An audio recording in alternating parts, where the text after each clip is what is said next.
Во наредните 6 месеци Стопанската комора на Македонија ќе испрати свој представник во Приштина, а Стопанската комора на Косово свој представник тука во Македонија, кој што ќе им помага на компаниите за да ги изголемат нивото на информациите кои што се потребни и едукацијата за пласирање на нашите производи на косовскиот пазар, односно на косовските производи на нашиот пазар.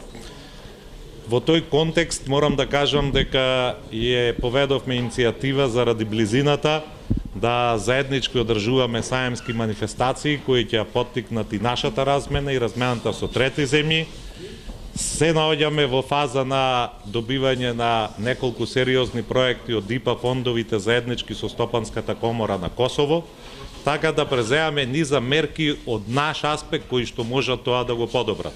Што се однесува на проблемите кои постојат во регулативата, денеска и на состанокот беше истакната проблемот со карнетите кои што не важат на косовскиот пазар и создаваат проблем кај нашите компании. Морам да кажам дека нема сериозни забелешки за протокот на границата со Косово, дека компаниите истакнуваат дека тоа се одвива на задоволително ниво, али има нормално со протокот на стоки заради неизградбата на автопатот, односно автопатот започна, али сегашната ситуација диктира за 80 км и долг временски период за поминување на таа дистанца. Она што ќе го побараме од владите, тоа е подобрување на инфраструктурата према границата со Косово, односно од косовската страна према Македонија, гасификацијата која што е многу важен фактор и која што практично не засега двете држави.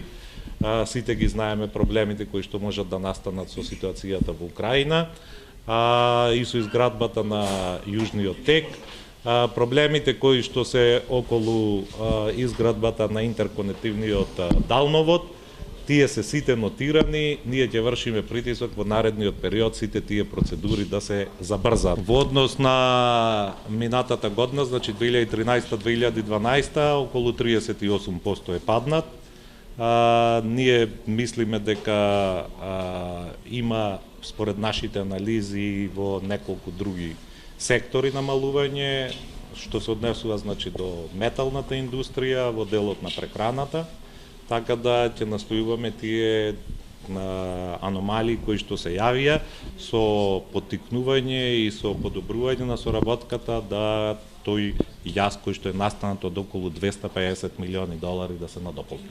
Првиот чекор што треба да се направи е како да се надминуваат бюрократските процедури, бидејќи неприфатливо е од Приштина до Скопје за 4 часа да.